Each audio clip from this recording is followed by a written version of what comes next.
प्रशांत किशोर कैसे कह रहे हैं कि 1 साल में पलायन रोक देंगे? बिल्कुल इसको रोक देंगे। अब आप लोगों को लगता है कि भैया खेती से रुकेगा। किसी ने कहा कि बिहार तो कृषि प्रधान है, तो खेती के लिए आप क्यों नहीं बोलते हैं? हमारे तेजस्वी यादव जैसे महान विद्वान लोग हैं जो बता रहे हैं कि सरकारी नौकरी देके सुधार देंगे। तो पहले 2-3 आंकड़ा आप समझ लीजिए।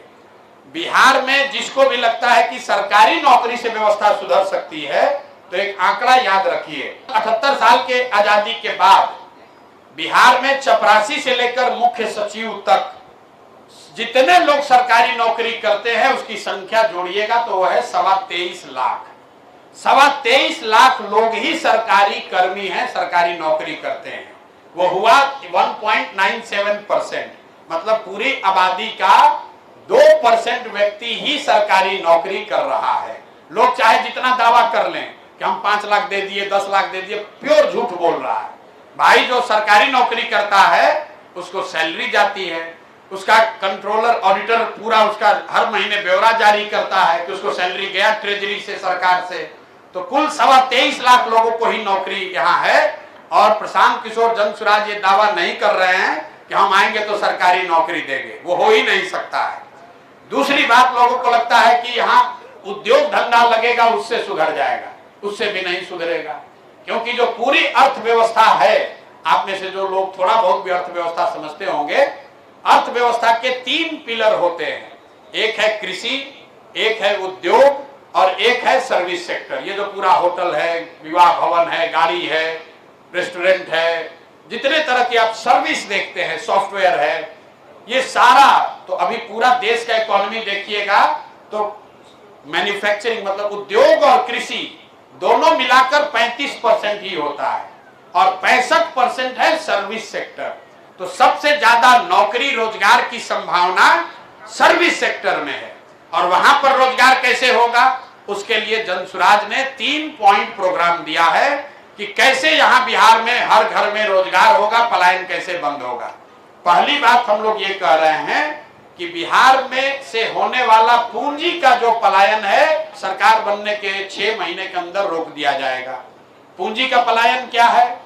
जो पैसा आप बैंक में रखते हैं, बैंक में जो आप पैसा जमा करते हैं, बैंकों की ये जिम्मेवारी है कि जितना पैसा हमने अपने बैंक में रखा उसका कम से कम 70% पैसा लोगों को ऋण के तौर पर, लोन के तौर पर मिलना चाहिए, ताकि लोग अपना घर बना सके, अपना रोजी रोजगार कर सके, कोई गाड़ी खरीद सके, कोई यूट्यूब चला सके, कोई कृषि में इन्वेस्ट कर सके, कोई दुकान खोल सके। बिहार में एक आंकड़ा है, इसको रिजर्व बैंक ऑफ इंडिया जारी करता है, यहां पर 70% नहीं, बैंक वाले सिर्फ 40% पैसा ही वापस दे रहे हैं। इसका असर क्या हो रहा है, आप में से शायद किसी को जानकारी न हो।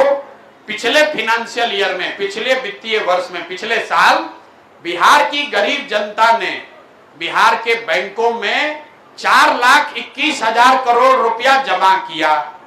अगर 70% पैसा बिहार के लोगों को मिलता तो 2,80,000 करोड़ रुपया करीब करीब लोगों को मिलना चाहिए था, घर बनाने के लिए, रोजगार करने के लिए, बिजनेस व्यापार के लिए, पढ़ाई के लिए, कृषि के लिए।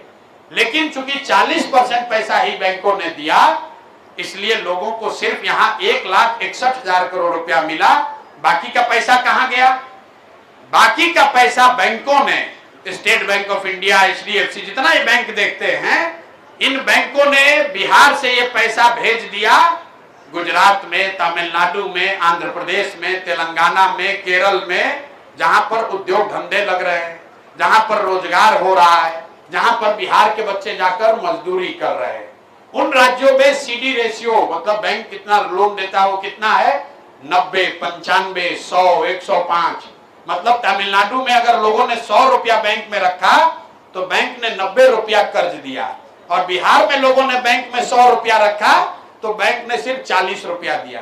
1990 से लेकर पिछले साल तक 26 लाख करोड़ रुपया, 26 लाख करोड़ रुपया बैंकों ने यहां से पलायन करा दिया दूसरे राज्यों में।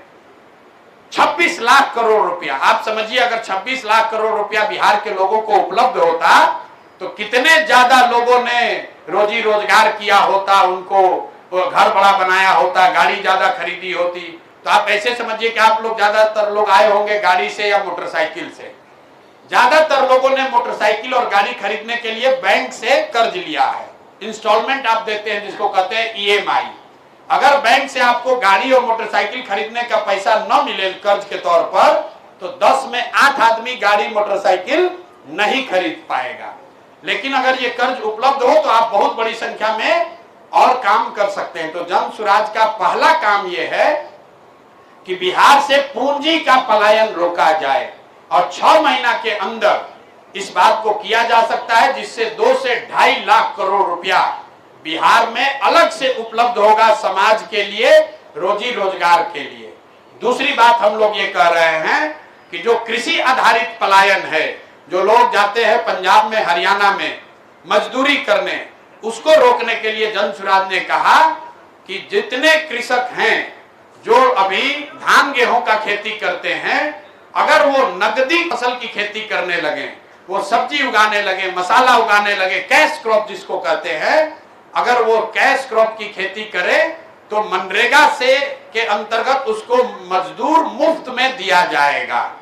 इसका फायदा क्या होगा कि जितने लोग मनरेगा के मजदूर हैं जो अभी चोरी हो रही है, वो पैसा वो मजदूर किसानों को मिल जाएंगे और किसानों को फायदा ये हो जाएगा कि अभी आप धान उगा रहे हैं, गेहूं उगा रहे हैं, क्योंकि मजदूर नहीं है, अगर आपको फ्री में मजदूर मिल जाए तो प्रति एकड़ आपकी प्रोडक्टिविटी, आपकी लागत कम होगी और आपका इनकम बढ़ जाएगा। और तीसरी बात पलायन रोजगार के लिए हम लोग ये कह रहे हैं कि बिहार में सामाजिक बनावट ऐसी है कि यहाँ लोग मूलधन से ज्यादा ब्याज से डरते हैं। लोग कर्ज लेकर काम नहीं करना चाहते, सोचता है कर्ज में ब्याज वाला में फंस जाएंगे, चक्रवृद्धि ब्याज में फंस जाएंगे, बर्बाद हो जाएंगे।